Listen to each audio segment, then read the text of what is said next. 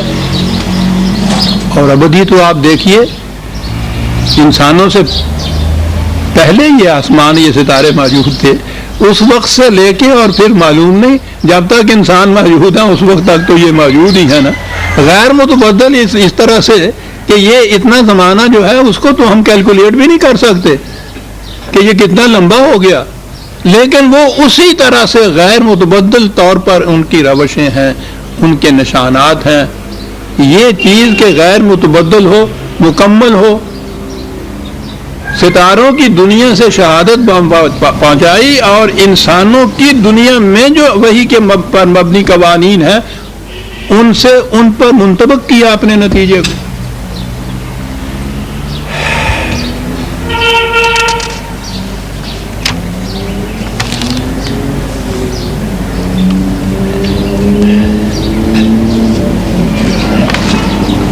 آگے بڑھیے۔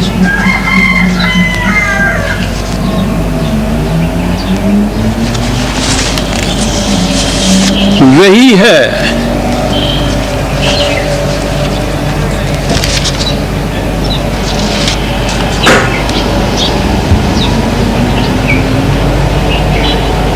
علمہ شدید القویٰ،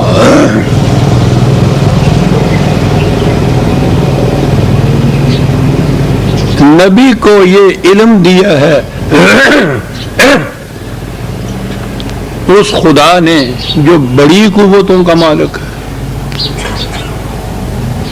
غور کیجئے گا کتنی عظیم حقیقت ہے جو اس میں بیان ہو گئی ہے۔ نصیحت کی باتیں، اخلاقیات کی باتیں وعظ و نصیحت کے طور پر ساری دنیا میں ہوتی چلی جاتی ہیں۔ مذہب واز ہی کہتا ہے، دین واز نہیں کرتا۔ دین متمکن کرتا ہے اپنے نظام کو، تمکن ہے، اسٹیبلش کرتا ہے، مخالفین کی قوتوں کا جواب دیتا ہے، ان سے ٹکراؤ ہوتا ہے، پھر اس نظام کو قائم کرتا ہے، مستحکم رکھتا ہے۔ قوت کی ضرورت ہوتی ہے، دین کو تمکن کے لیے قوت کی ضرورت ہوتی ہے، مذہب کو نہیں۔ یہی تو سارا جھگڑا تھا تاریخ پاکستان کے دوران، کئی دفعہ میں کہہ چکا۔ وہ یہ کہتے تھے کہ یہاں ہمیں نماز، روزہ، حج، زکوٰۃ کی اجازت ملتی ہے، نکاح طلاق کی بھی اجازت ملتی ہے، اس کے لیے الگ مملکت کی کیا ضرورت ہے، الگ طاقت قوت کی کیا ضرورت ہے؟ ٹھیک ہے، ضرورت ہی نہیں۔ لیکن دین کو متمکن کرنے کے لیے تو اپنی مملکت کی بھی ضرورت ہے، اور اس مملکت کو قائم رکھنے کے لیے قوت کی بھی ضرورت ہے۔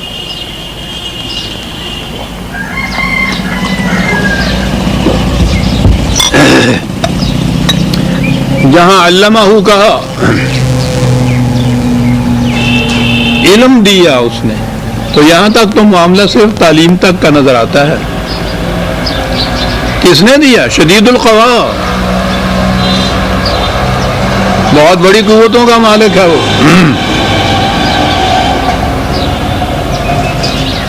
اس لیے وحی اور وحی کی تعلیم کے ساتھ قوت کی ضرورت ہے۔ آسانہ ہو تو کلیمی ہے قہر بے بنیاد۔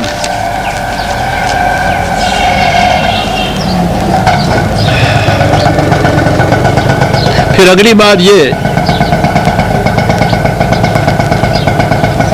کہ عربوں کے ان قافلوں کو بھی ضروری نہیں تھا کہ ایک قافلے کو عمر بھر ایک ہی راستے پہ چلنا ہوتا تھا، مختلف مقامات کی طرف جانا ہوتا تھا، مختلف منازل کی طرف سفر کرنا ہوتا تھا۔ الگ الگ متعدد راستے تھے، منازل الگ الگ تھی، انسانی زندگی کی بھی یہ کیفیت ہے۔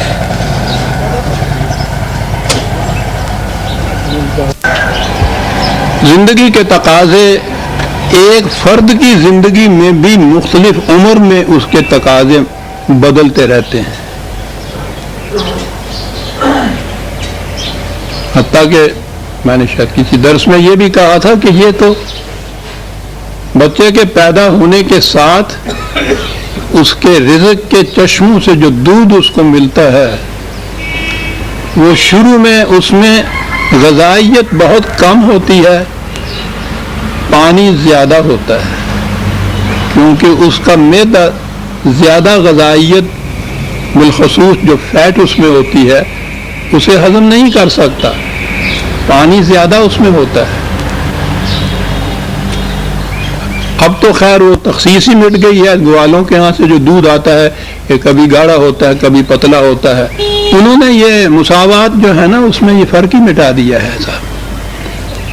پہلے کبھی ہوتا تھا ایسا تو پوچھا کرتے تھے وہ دودھ پتلا کیوں ہے، وہ کہنا ہوتا سی جی یہ مجھ تازہ سوئی ہوئی ہے نا، یہ ٹھیک بات تھی۔ اور وہاں تک نہ بھی جائیں تو گھروں کے اندر جو مائیں بچوں کو دودھ دیتی تھی ان کی کیفیت، اور یہ ہے اس کی ربوبیت کہ جوں جوں بچے کی عمر بڑھتی چلی جاتی تھی از خود وہ دودھ گاڑھا ہوتا چلا جاتا تھا۔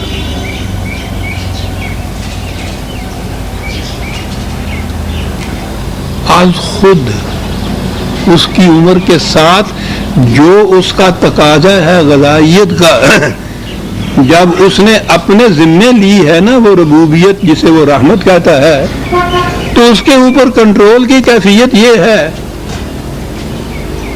کہ جوں جوں اس کی عمر زیادہ ہوتی ہے اس کی پرورش میں غذائیت کا تقاضا مختلف ہوتا چلا جاتا ہے، جو غذا دی جاتی ہے اسے خدا کی طرف سے اس میں اسی نسبت سے خود بخود تبدیلی ہوتی چلی جاتی ہے۔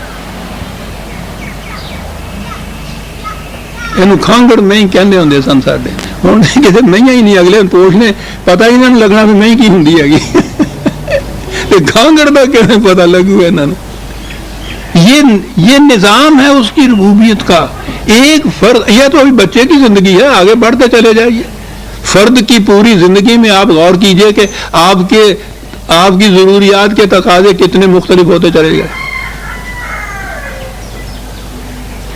آپ کی زندگی کتنی مختلف گزرگاہوں سے گزری۔ کہا کہ جب خدا نے اپنے ذمے یہ چیز لی ہے تو یہ نہیں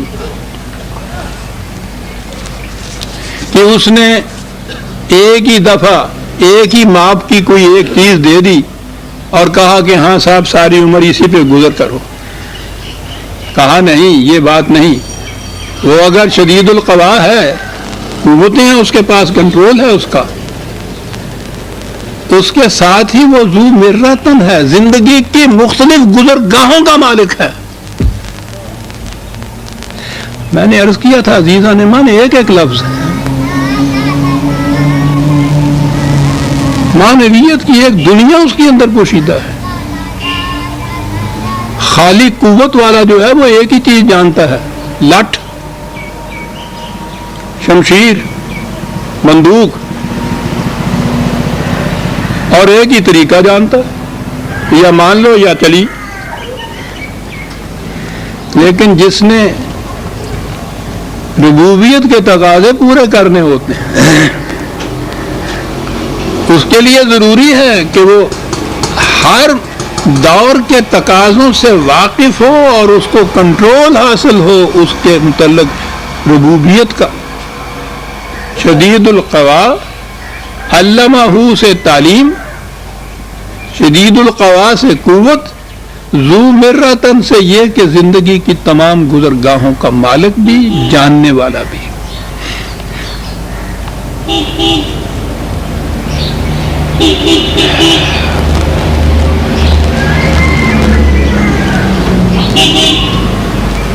یہاں تک آیا وحی دینے والے خدا کے متعلق۔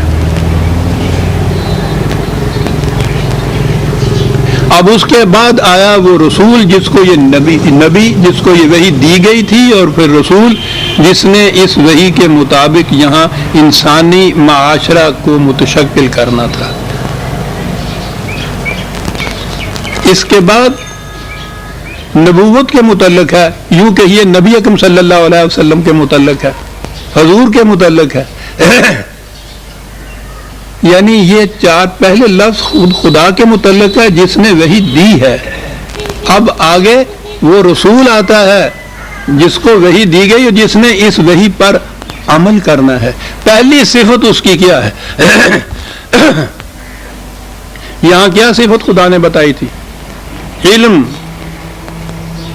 قوت، زندگی کے مختلف تقاضوں سے واقف، ان ضروریات کا پورا کرنے والا، قوت بھی ہے، علم بھی ہے، اور اس کے بعد یہ نظم و نسق بھی ہے اس کے ذمے، سنوارنا بھی ہے اس نے صحن چمن کائنات کو۔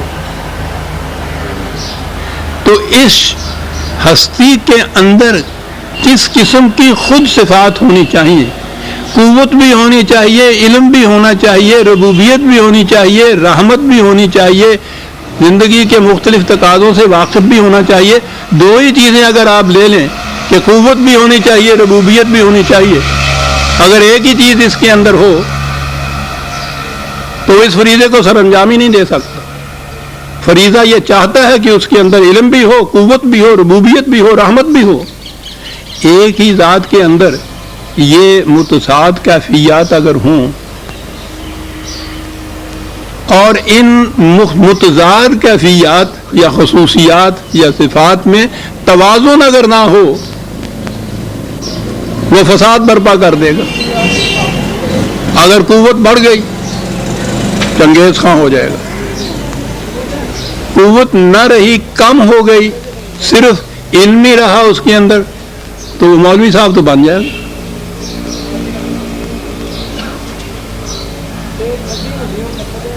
کائنات کے اندر دین کے نظام کو متشکل کرنے والا نہیں بن سکتا۔ قوت اگر ہو اور علم نہ ساتھ اس کے ہو تو پوچھیے نہیں پھر وہ کیا بنتا ہے۔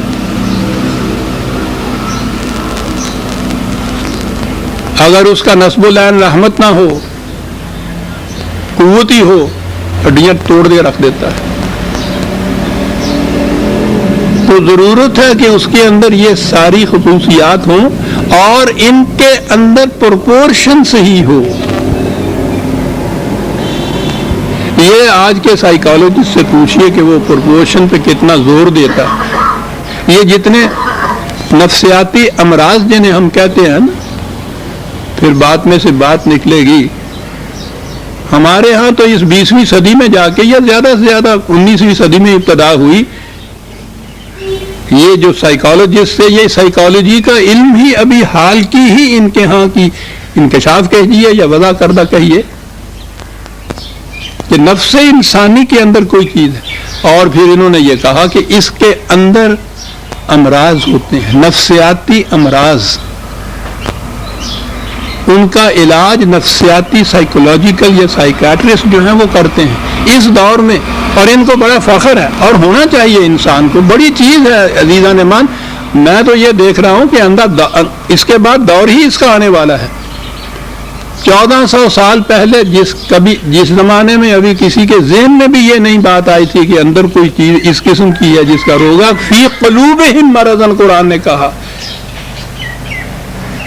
ان کے دلوں کے اندر روگ ہے، اور اس کے لیے قرآن ہے شفاء لما فی الصدور، دل کے روگوں کا علاج کرنے والا۔ اللہ اکبر۔ اس دور میں کوئی یہ اصطلاح بھی نہیں سمجھ سکتا تھا کہ یہ بات کیا کہہ گیا ہے، یہ دل کے روگ کیا، وہ دل اور لفظ ہمارے قلوب یا دل ہی تھا، ہارٹ ہی ہو سکتا تھا، حالانکہ اب تو آپ جانتے ہیں ہارٹ کچھ اور چیز ہوتی ہے۔ سائیکے جو انہوں نے ایک ٹرم اپنے یہاں وضع کی ہے یہ اس سے بالکل مختلف ہے۔ دل کے روگ وہ ہوتا کیا ہے؟ یا تو وہ تو خیر لمبی بات ہے کہ تحت شعور کے اندر کوئی چبن ہوتی ہے، خون گشتہ آرزوئیں، پامال تمنائیں، نہ کردہ گناہ کی سزائیں بات آتا چلی جائے گی۔ وہ کہتے یہ ہیں کہ جو اندر صلاحیتیں ہیں ان کا توازن بگڑ گیا ہے، یہ بنیاد ہوتی ہے روگ کی، پرپورشن صحیح نہیں رہا، ڈس پرپورشن ہو گئی، ان کا توازن برقرار کرنا یہ ہے علاج اس کا۔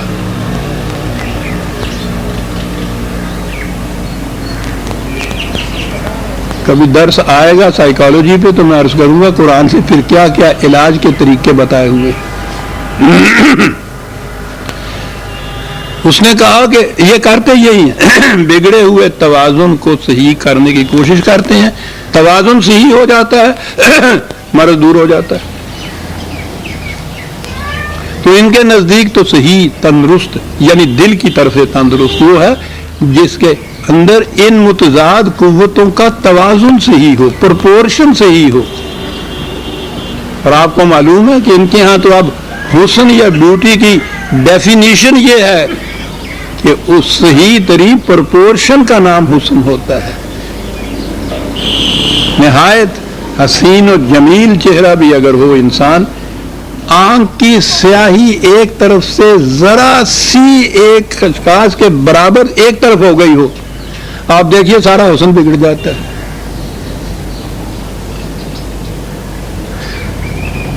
ذرا ڈسپرپورشن، پرفیکٹ پرپورشن اگر کہیں ہے تو وہ شخصیت ہے جو اس معیار پہ پوری اترتی ہے۔ علم اور قوت ذو مرتن کے بعد حضور کے متعلق فرمایا فاستویٰ، بیلنسڈ پرسنالٹی والی شخصیت ہے یہ۔ دنیا حیران ہے کہ حضور نے یہ انقلاب کیسے برپا کر دیا۔ فاستویٰ، استوا کہتے اس کو ہیں۔ پھر میں عرض کروں کہ یہ لوگ سمجھیں گے جس کا پرپورشن بگڑتا ہے نا وہ اپنی جگہ کھڑا نہیں رہ سکتا۔ ایک کرسی کے 4 پاؤں میں سے ایک پاؤں ذرا ایک ٹانگ اس کی کہہ دیجئے اس کو چھوٹا کر دیجئے، باقی 3 کے مقابلے میں دیکھیے وہ کرسی ٹھہر ہی نہیں سکتی۔ کوئی چیز بھی آپ دیکھیے گا جو توازن کے سہارے کھڑی ہے اس کے توازن میں ذرا سا فرق پیدا کر دیجئے وہ کھڑا ہی نہیں رہ سکتا۔ عجیب بات تھی ان عربوں کی، یہ استوا کا لفظ جو تھا وہ تھا وہ جو صحیح طور پر کھڑا ہی نہ رہ سکے، جس کا توازن اس طرح سے بگڑ جائے۔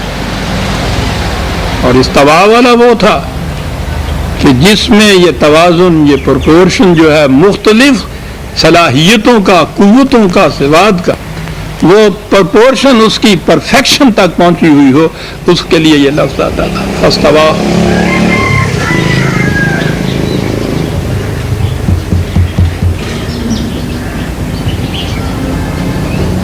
حضور کی ساری سوان حیات اس ایک لفظ کے اندر آ جاتی ہے عزیزان من، فاستویٰ۔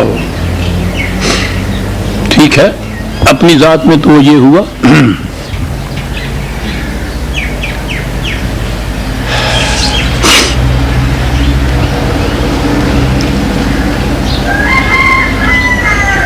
کیا بات ہے جو آگے بات آ رہی ہے عزیزان من، وقت بھاگتا جا رہا ہے۔ اپنی ذات میں استوا بھی ہو، توازن بھی ہو، پرپورشن بھی ہو، حسن بھی ہو، ان خوبیوں کا مالک بھی ہو،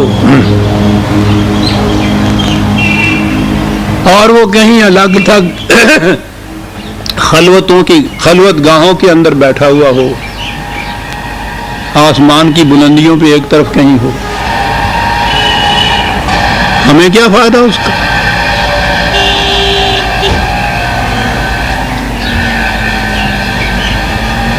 ابن مریم ہوا کرے کوئی، میرے دکھ کی دوا کرے کوئی۔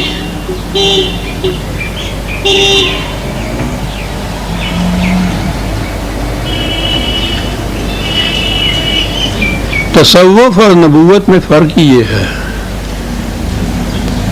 ان وادیوں میں سے تو میں گزرا ہوں، وہ اپنے اندر جو کچھ بھی کہیے، جتنی خوبیاں، جتنے جوہر، جتنے کمالات پیدا کرتے جاتے ہیں، اتنے ہی سمٹتے چلے جاتے ہیں باقی دنیا سے، ترک ترک ترک ترک۔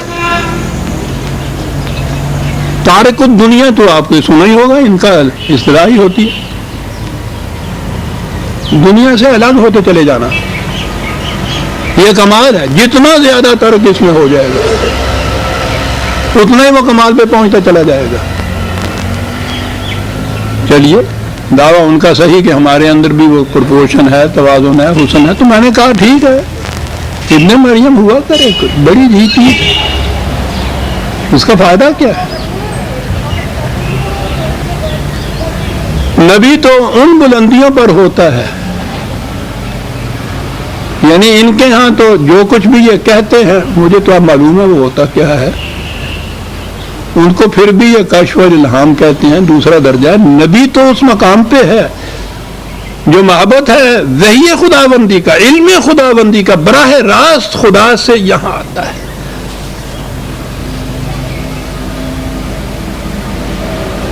از تاک بادہ گیرم و در ساغر افکنم، خدا سے علم براہ راست نبی کے سینے میں، اس مقام کے اوپر یقینی علم اس مقام پہ ہوتا ہے۔ اگر اس کی بھی یہ کیفیت ہو کہ یہ علم حاصل کرنے کے بعد وہ اسی طرح سے خلوتوں کے گوشوں میں چلا جائے تو انسانیت کو اس سے فائدہ کیا پہنچا؟ اس کی ذات جو کچھ جی چاہے بنتی ہے بنے، انسانیت کو کیا فائدہ پہنچا؟ وہ ان بلندیوں پہ سے اتر کے انسانوں کی دنیا کی طرف آئے گا نا۔ عزیزان من، سنیے دو لفظ اور پھر کم از کم اگلے 10 تک تو اس کے نشے میں رہیے۔ یہ بتانا ہے کہ وہ اتنی بلندیوں کے بعد اس دنیا کی سطح کے اوپر آ جاتا ہے۔ آتی ہے ذہن میں آپ کے ہاں کوئی محسوس تشبیہ یا کوئی مثال اس کے لیے سمجھانے کے لیے؟ وہ تو خدا ہی کو آتی تھی۔ آپ کو معلوم ہے کہ یہ جہاں یہ آسمان اور زمین ملتے ہوئے نظر آتے ہیں،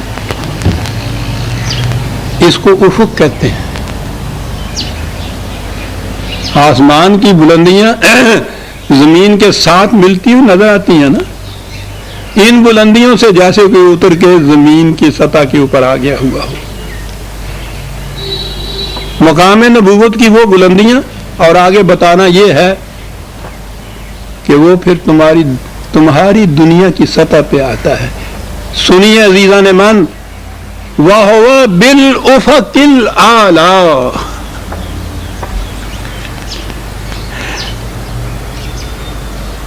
آسمان کی بلندیوں سے افق کی وسطوں میں آ گیا وہ، اتر کر حرا سے سوئے قوم آیا اور ایک نسخہ کیمیا ساتھ لایا، بالافق الاعلی۔ یعنی سوچیے عزیزان من، میں تو اپنی کیفیت بتاتا ہوں کہ یہ چیز جب تک ذہن میں نہیں تھی، اس کو بیان کرنے کے لیے محسوس شکل میں کہ اتنی بلندیوں سے اتر کے وہ انسانی دنیا کے اندر یوں آ گیا، اسے کس طرح سے ادا کیا جائے؟ بہرحال زیادہ نہیں تو اپنی بھی تو یہ کیفیت ہے، عمر گزر گئی ہے لفظوں سے کھیلتے ہوئے، نہیں ذہن میں آ سکتی تھی اس قسم کی تامہ تشبیہ۔ افق ہوا بالافق الاعلی،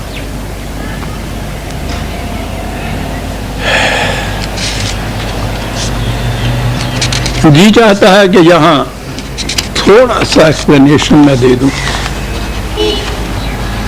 اقبال نے اس چیز کو اپنے ہاں بیان کیا ہے، اور وہ اپنے خطبات میں وہ جو اس کے 6 لیکچرز ہیں،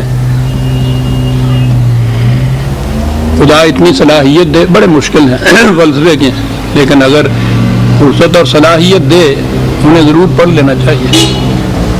ٹھیک ہے، جو آپ قرآن میں آگے بڑھیں گے بعض مقامات میں آپ کو اختلاف بھی ہوگا، لیکن من حیث بلندیوں پہ پہنچ کے وہ لکھے ہوئے ہیں۔ بہرحال بات میں کہہ رہا تھا کہ وہ تصوف میں اور اس رسالت میں فرق کرتے ہیں اس لیکچرز کے اندر۔ ہمارے ہاں ایک حضرت عبد القدوس گنگوہی بہت بڑے صوفی گزرے ہیں گنگو شریف کے، ان کا ایک قول نقل کیا اقبال نے۔ ان کا قول یہ تھا کہ محمد عربی صلی اللہ علیہ وسلم فلک الافلاق کی بلندیوں پر پہنچ کر واپس تشریف لے آئے۔ خدا شاہد ہے کہ اگر میں اس مقام پر پہنچ جاتا تو کبھی واپس نہ آتا۔ اقبال لکھتا ہے کہ یہ الفاظ ایک بہت بڑے صوفی بزرگ کے ہیں۔ تصوف کے تمام لٹریچر میں ان جیسے اور الفاظ کا ملنا غالباً مشکل ہے جو ایک فکرے کے اندر شعور نبوت اور تصوف کے اس قدر لطیف نفسیاتی فرق کو اس طرح واضح کر دیں۔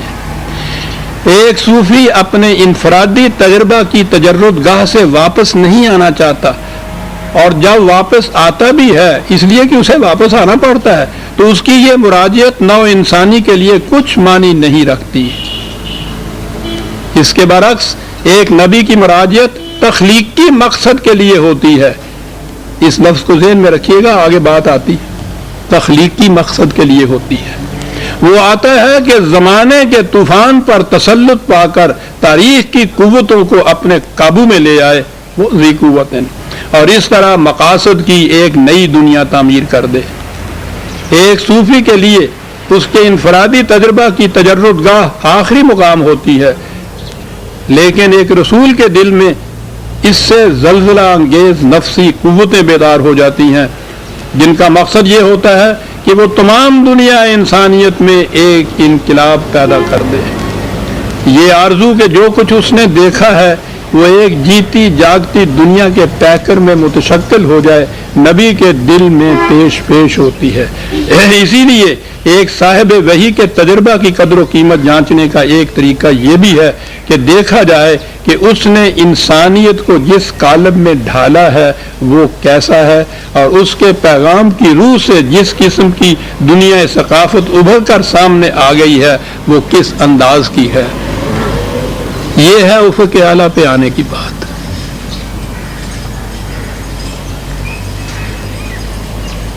علم کے بلند ترین سرچشمہ سے وحی پانے کے بعد وہ دنیا انسانیت کی عام الفاظ میں پس سطح کے اوپر آ جاتا ہے کہ اس نے اس زمین کو آسمان بنانا ہوتا ہے۔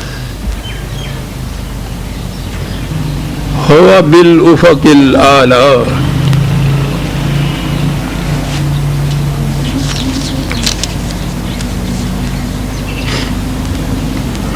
پھر اس کے بعد آ جاتا ہے اس دنیا میں،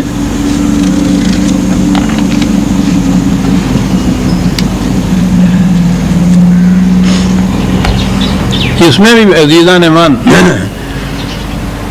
اگر میں اور تشریح میں جاؤں تو کئی مقامات آئیں گے، آسمان سے زمین کی طرف۔ خود خدا نے یہ چیز کہی ہے، یہی بات جو ہے یدبر الامر من السماء الی الارض،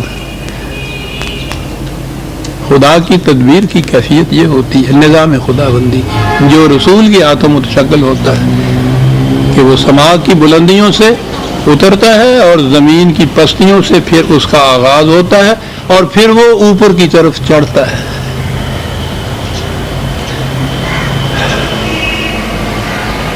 الیہ یصعد الکلم الطیب، پھر یہ اس کی طرف پر چڑھتا ہے۔ یہ جو ہے نیچے اترنا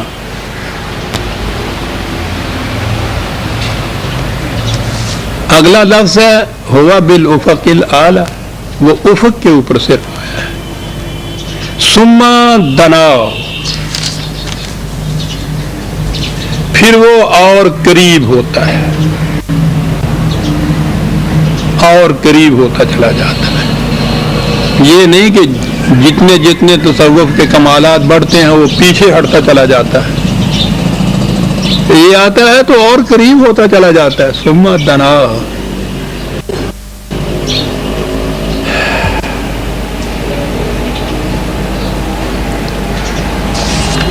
قریب ہی نہیں ہوتا.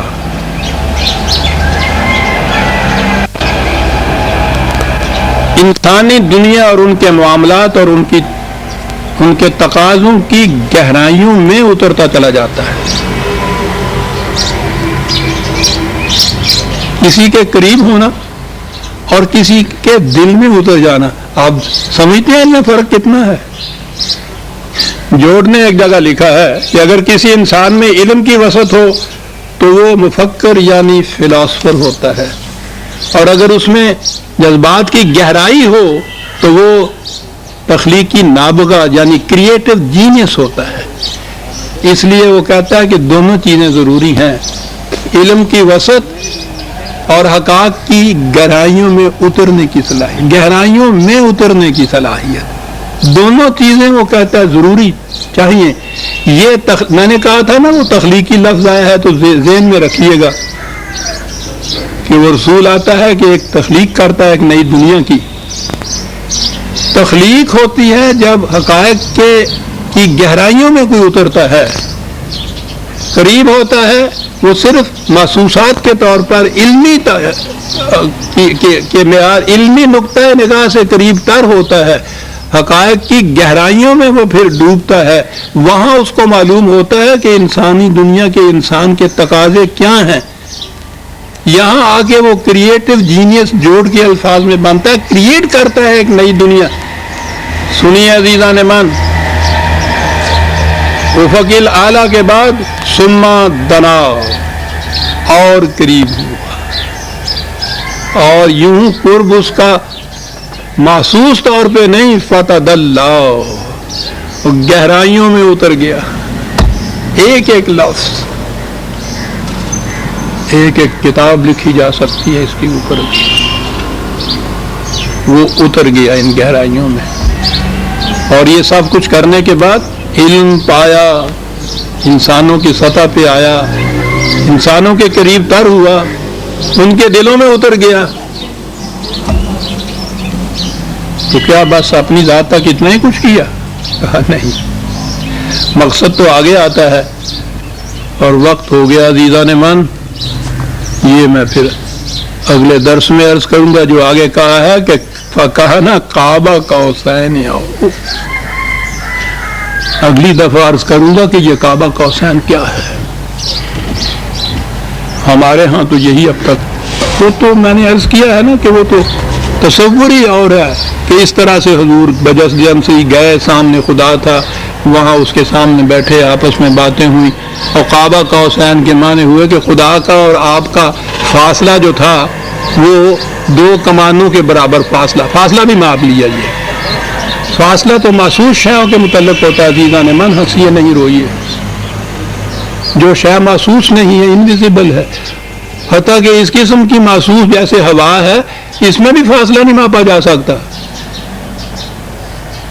فاصلے تو محسوس اشیاء میں ماپے جاتے ہیں. ہمارے ہاں یہ چیز ہے کہ خدا میں اور رسول اللہ میں اتنے قریب ہو گئے کہ وہ 2 کمانوں کے برابر فاصلہ رہ گیا. فکان کعبہ قوسین، یہ آگے چیز. وہ ایک تصور پہلے ذہن میں لے آئیے کہ حضور اس طرح تشریف لے گئے محسوس طور پر خدا کے یہاں، پھر اس کے بعد باقی ساری چیزیں محسوسات کی دنیا کے اندر یا محسوسات کی زبان میں کہی جائیں گی نا. اس کے معنی کعبہ قوسین کے یہ. اور پھر یہ لفظ تو آپ نے سنا ہوگا نعتوں کے اندر اور وعظوں کے اندر اور میلاد کے اندر، کعبہ قوسین او ادنا، کعبہ قوسین، 2 کمانوں کے درمیان فاصلہ. اگلے درس میں بشرط زندگی عرض کروں گا کہ یہ کعبہ قوسین کیا ہے. یہ سارا کچھ ہونے کے بعد یہ ہے اس کا محاصل پروگرام حضور کا، نبی کا، رسول کا، جو کعبہ قوسین کے اندر آ گیا. ربنا تقبل منا انک انت السمیع العلیم. شکریہ.